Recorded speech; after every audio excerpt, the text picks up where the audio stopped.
사실은 이 사안에 있어서는 지금 보면 여러 가지 보도가 좀 나오고 있습니다. 네, 예. 그래서 대통령실에서 개입한 정황, 의심할 수 있는 그런 정황들도 보도가 되고 있고, 또 지금 보면은 각종 의혹들에 대한 사실들도 계속 밝혀지고 있는데 네. 좀 어떻게 보고 계십니까?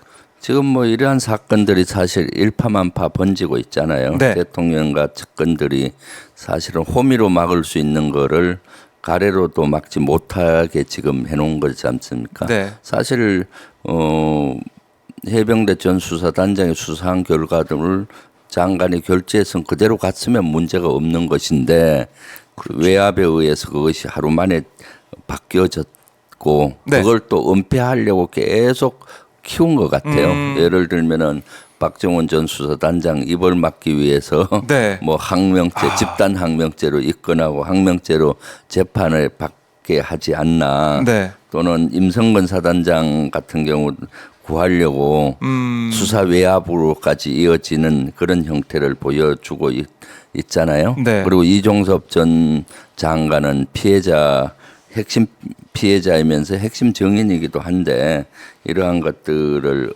뭐라고 할까 보호하기 위해서 네.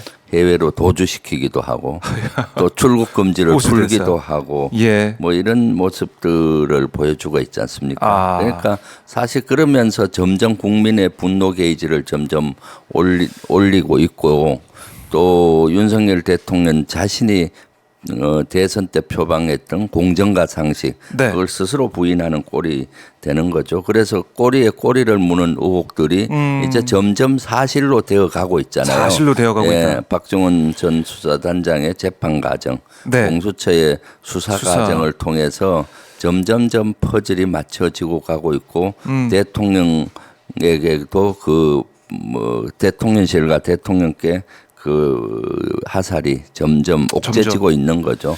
좁혀지고 그렇기 있죠. 때문에 네. 그러니까 거부권 행사를 하게 되면 국민들이 네. 볼 때는 예. 아 정말 뭐가 있구나. 그렇죠. 그러면 대통령실과 관계된 특히 네. 이제 대통령 관계된 뭐가 있지 않을까라는 의심을 더 많이 하게 되는 거 아니겠습니까? 그럼요.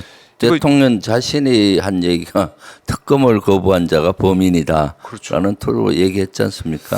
그러니까 실제 그 말을 본인이 스스로 되새길 필요가 있는 것이죠. 네.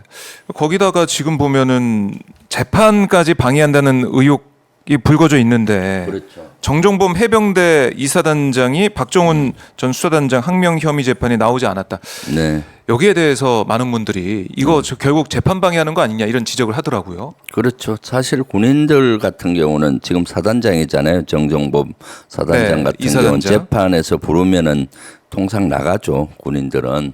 뭐 김기현 그런데 사령관도 아마- 나갔었고. 네, 예. 예. 그런데 재판 대질 신분을 앞두고 안 나갔죠. 그래서 본인의 의사인지 아니면 그 위에 어떤 의도가 있었던 네, 것인지 네. 뜻이 있었던 것인지 그것은 살펴봐야 될 것 같아요. 실제 위에서 어떤 압박을 넣지 않았나 또는 하는 생각도 저는 개인적으로 해요. 정종범 지금 이사단장은 네. 해병대 이사단장은 이 사건이 일어났을 때 해병대 부사령관을 했잖아요. 해병대 부사령관을 했고 네. 7월 31일 날 사실은 그 인원하고 일부 인원들이 국회 와서도 보고하고 장관이 결재한 30일 결재한 것을 그 내용을 가지고 그리고 오후 2시에는 언론 브리핑을 하도록 계획이 돼 있었는데 그렇죠. 갑자기 못하게 하고 정종범 부사령관 그 당시 전 부사령관을 이종섭 장관이 불러서 여러 가지 지시를 하잖아요. 전화상으로는 김계한 사령관한테 자세히 지시를 못하니 네. 그런 의도나 취지를 불러서 자세히 하고 그 중에서 특정 누구누구는 수사에 언급하면 안 된다. 뭐 이런 메모가 그때 맞아요. 적힌 게 예, 예, 나왔잖아요. 그것은 메모. 누구누구는 수사에 언급하면 안 된다. 이것은 이종섭 전 장관이 지시한 것으로 보이는데 이 정종범 전 부사령관 같은 예. 경우는 군 검찰 수사할 때 유재은 법무관리관이 장관께 보고하는 걸 적었다 이렇게 얘기한 거거든요. 그러니까 재판 과정에서 유재은 법무관리관은 자기는 그런 그 얘기한 적이 그게 없다. 진술이 엇갈리네. 오히려 그것은 장관의 얘기일 것 같다. 일 수도 있다는 뉘앙스로 얘기했어요. 네. 그러니까 이제 대질 신문이 필요하잖아요. 유재원 법무관리관과 정정범 해병대 현 이사단장 전 네. 부사령관과 대질 신문이 필요한 것이고, 근데 재판에 나오질 현재 않은 상태죠. 네. 그러니까 본인은 나가서 뭐 있는 그대로 얘기하면 될 텐데 왜 안 나갔을까? 이것은 저 위 선에서 이렇게 나가지 말라고 해서 나가지 않았을까라는 저는 그런 생각을 해요. 네. 그래서 이거 수상한 부분인데. 네, 그런 거는 나중에 살펴봐야 되겠죠. 네. 그리고 오늘 이제 공수처에서 김기한 사령관하고 네. 박정훈 전 단장 함께 이제 불러가지고 네. 조사한다고 하는데 아마 대질 신문이 있을 것 같다는 그런 관측이 많이 나오고 있더라고요. 그러니까요. 함께 불러서 네. 대질 신문을 할 수가 있겠죠. 네. 결국 이게 이른바 VIP 경로설 네. 여기에 대해서 그러니까 김기한 사령관이 그 얘기를 한 걸 박정훈 전 단장이 듣고 네. 그걸 계속해서 진술하고 있는 거 아니겠습니까? 그렇습니다. 두 사람이 딱 만났을 때 이거 어떻게 될까? 이거 너무 궁금한데.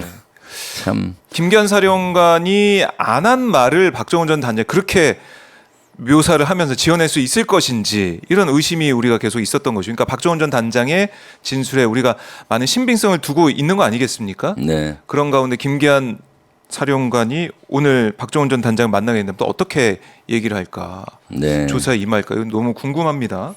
김기한 사령관이 사령관답게 네. 좀 제대로 얘기했으면 좋겠어요. 양심의 소리에 따라서. 솔직히 지휘관은 책임은 자기가 져야 되는데 지금 형국이 자기가 책임 안 지고 다 그 자기의 부하였던 그렇죠. 박정훈 전 수사단장한테 다 항명죄를 덮어 씌운 꼴이 돼 있잖아요.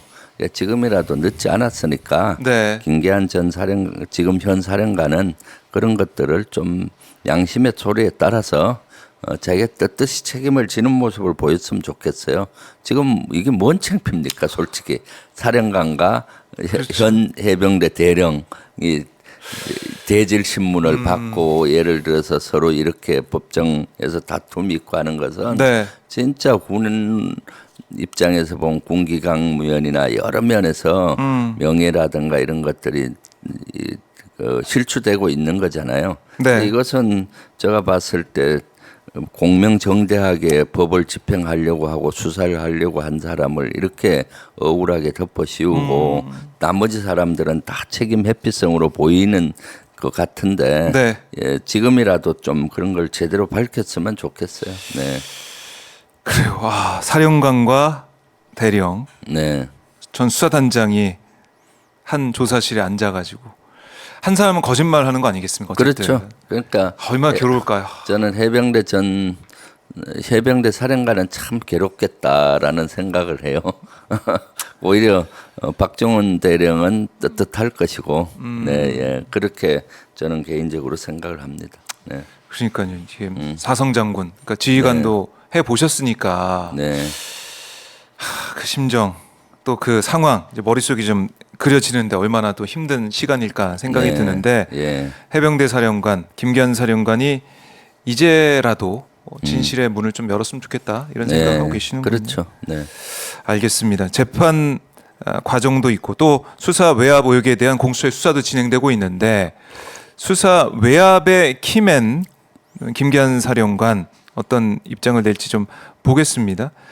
그리고 사실은 이 재판 방해도 문제고 뭐 지금 수사 과정도 이제 지켜봐야겠지만은 임성근 사단장이 사실은 경찰 조사를 받았습니다. 네. 경북청이나 조사를 받았는데 뭐 다음날 새벽까지 조사를 받았는데 나는 그렇게 수중 수사에 지시한 바 없다. 네, 이렇게 자기 입장 계속 반복했다는 거 아니겠습니까? 그렇죠. 네, 예, 근데 이거는 사실 현장에 나갔던 현장 지휘관들 네. 또 그 위에 윗선까지 해도 아니 이거는 임성근 사단장의 얘기가 있었다 이런 얘기는 계속 꾸준히 나오고 있는 거 아니에요? 네. 어떻습니까? 그렇죠. 지금 칠려 단장의 얘기와 사단장의 얘기가 다르잖아요. 칠려 단장은 현장에서 사단장이 여러 가지 지시를 했다. 또 뭐 여러 가지 수중에 들어가는 문제라든가 또는 격자식으로 수색을 하고 네. 뭐 이런 구체적인 지시를 했다라고 증언을 한 거고 그런데 이제 사단장 입장은 이미 작전 통제가 54단장한테 갔으니 자기는 책임이 없다. 네. 자기는 옆에 있었기 때문에 조언만 했다. 그렇게 얘기를 했어요. 그러니까 7려 단장은 뭔 소리냐?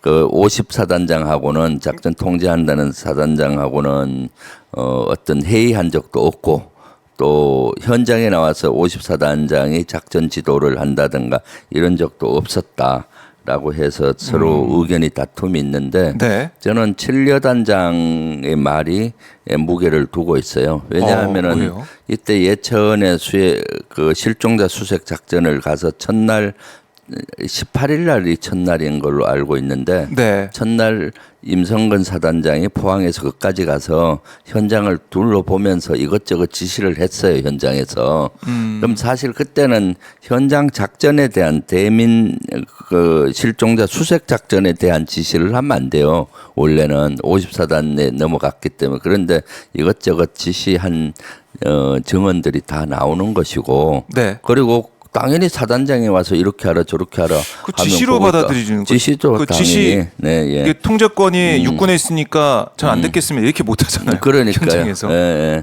그때 제대로 된 사단장이라 그러면 그러니까 네. 저는 그게 두 가지 문제라고 봐요. 월권 행위를 한 거고 자기 권한이 아닌데도 아닌데. 월권 행위를 하고 또 구체적인 지시를 하니까 현장에서 그걸 따를 수밖에 없는 거죠. 부하된 입장에서는.